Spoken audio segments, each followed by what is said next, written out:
What's up, all my devil dogs? It's your boy Sean Ollie, Strength Corps 5-star general. Decided to do another random topic Tuesday. It worked so well last week. A lot of you guys really liked it.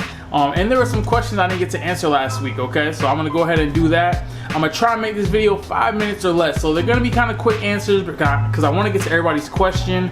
So I'm gonna go ahead and just start knocking them out, okay guys? So the first one is from Mike Becker. Didn't get to answer your question last time. His was alcohol and fitness. So when it comes to alcohol and fitness, the two can mesh, but not very well.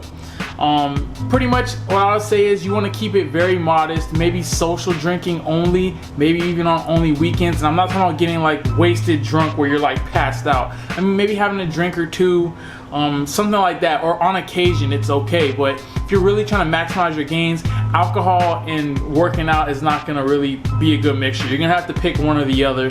And truthfully, I mean, I think we all know what the best answer would be. Next question comes from Tevin. He asked about the VMAs. Sorry man, I really didn't watch the VMAs. I just have so much other stuff going on with editing these videos. Sports is starting back up again, so I know that's gonna take a little bit of my attention. And just trying to really live more of a balanced life. I found a good balance lately with doing my YouTube thing, doing my coaching thing, and still having time for my friends, family, and loved ones. So I'm really enjoying the balance now, so I'm trying to keep that going. I really wasn't concerned with the VMAs. Miguel Mata, okay, he asked, quick and effective workouts where you can't be at the gym for 2 hours or have to get out a good workout on. Pretty much what's some good workouts for under an hour. What I might start doing is maybe doing some workouts like that and recording videos for you guys. You can do like 45-minute to an hour workouts. 'Cause I know a lot of people are short on time, and even myself during the week, I do a lot of 1 hour workouts sometimes, which are very intense, but you know, with everything in my job and having to get enough rest and edit these videos for you guys, sometimes that hour workout is needed. So look out for those in the near future, man, okay? I promise you they'll be coming soon to the channel.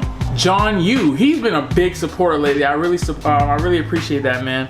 Where to get motivation when there is none? Dealing with fatigue, pre-workout reliance. So I've actually had a video, which I'll go ahead and link right there for you, where I actually lost motivation recently. And it's happened to me a few times in my journey. Typically when I lose motivation, I have to remember why it is I started. It could be maybe I'm just drained, maybe I've been going to the gym too much, maybe taking a couple of days off. Jesus, I'm famous.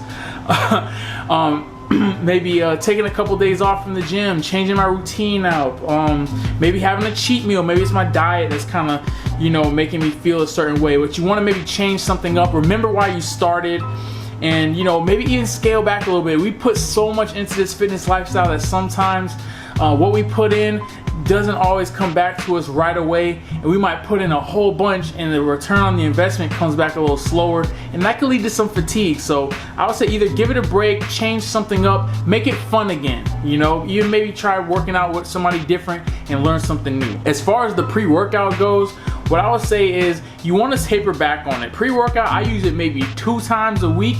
A lot of people use it every workout, and I talked about it in my raw footage. You cannot go into every single workout using pre-workout, or eventually you're gonna need more and more scoops, and you don't want all that caffeine in your system. So taper back your pre-workout. It's gonna suck at first, but when you only use it when you really need it, you're really gonna get more benefits out of it than using it every single workout. Imran Hassani, I definitely butchered your name, I'm sorry bro.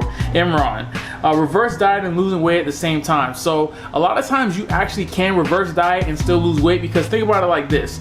Let's say you're in a 500 calorie deficit, right? That's enough to lose, let's say, a pound, right?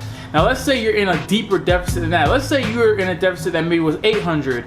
Let's say when you add back those calories from the 500, you're still at a slight deficit. So even though you're eating more calories, once your body, you know, gets accustomed to the carbs that you're probably gonna add back in, right? And that water weight balances out, you could actually still see a decrease in weight.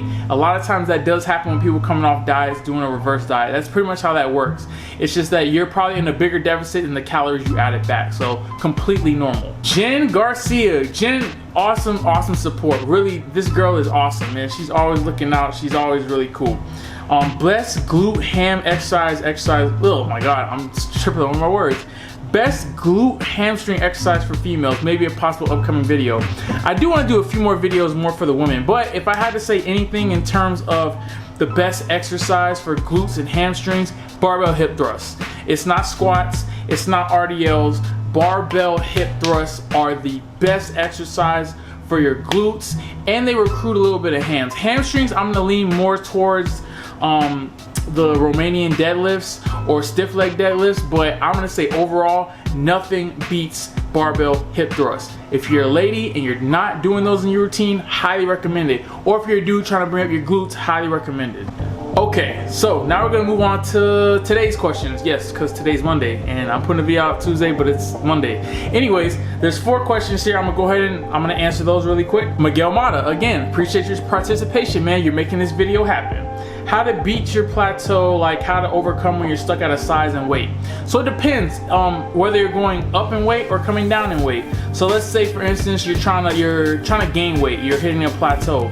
You're gonna have to eat more food, right? That's all that it is to it. If you're eating the same amount of food and you're staying at the same weight, you're gonna have to increase calories. Now, you don't want to increase a whole lot, maybe a couple hundred here. Maybe sprinkle a little bit of barbecue sauce on that rice that you have. Maybe throw in an extra fruit, maybe an extra scoop of protein, something like that to just get you just a little more calories so you can, reignite that. A lot of times that's just all you need. It's all calories in versus calories out. So if you're stagnant that way, then that's what you need to do. Now, losing weight can be a little bit different.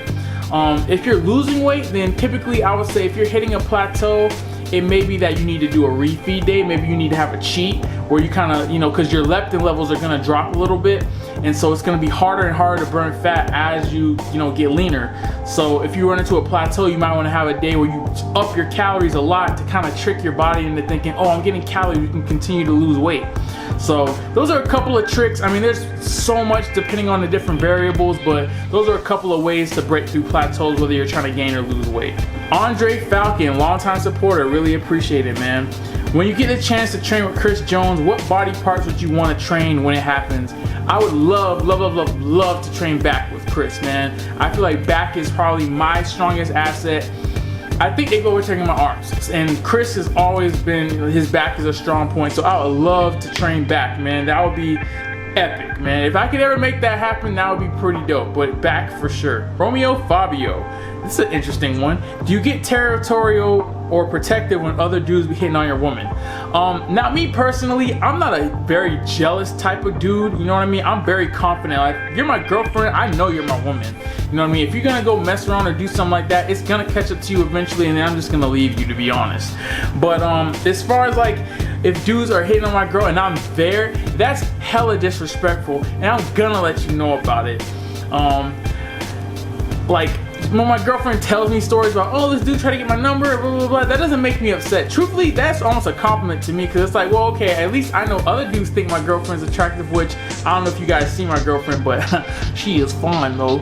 You know what I mean? But, I don't really get super jealous about that because I'm very secure. I treat my girlfriend as best as I can. I do the best that I can for her. So, and she's a really sweet girl, man. She's just so nice and so supportive, man. I don't worry about my girlfriend like that. Some dudes are like trying to keep like their girlfriend on lock and chain. We're not like that, man. We're very like, we're on the same level, man. You know what I mean? Like, we bond so much that we don't worry about stuff like that. So I'm not super jealous, but if I'm right there and dude like trying to like hit on my girl, yeah, definitely something's about to go down, you feel me? In my hood, that's a fight. Last one here, except someone's kind of typing, so maybe it will be another one. Have I ever made pre-workout gummies? If so, which way worked best for me? I've never made pre-workout gummies, never thought about that. That might be something I try in the future. Last one, Sarath again. HIIT cardio. I guess you want to know about HIIT cardio. As far as HIIT goes, it's very good. I mean, that's pretty much high intensity interval training where you're going really, really hard for like maybe 30 seconds and then taking a minute break. Really, really hard 30 seconds and then taking a minute break, as opposed to going like 40 minutes on a Stairmaster on like an elliptical or a treadmill.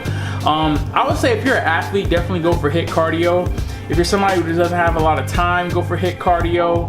I don't recommend HIIT cardio fasted. A lot of people do that. HIIT cardio uses glucose, which when you're fasted, you don't have very much. So I always recommend that if you're gonna do HIIT cardio, have some type of carbs before. That's pretty much all the questions. I don't think anybody else is typing, so hope you guys enjoy that Random Topic Tuesday. Look out for a really motivational video that I was supposed to get for you guys last week. Look out for that on Thursday.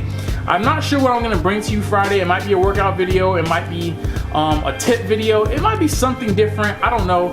I'm just gonna see where the week takes me, and I really appreciate all the new subscribers who came over from Fig's channel.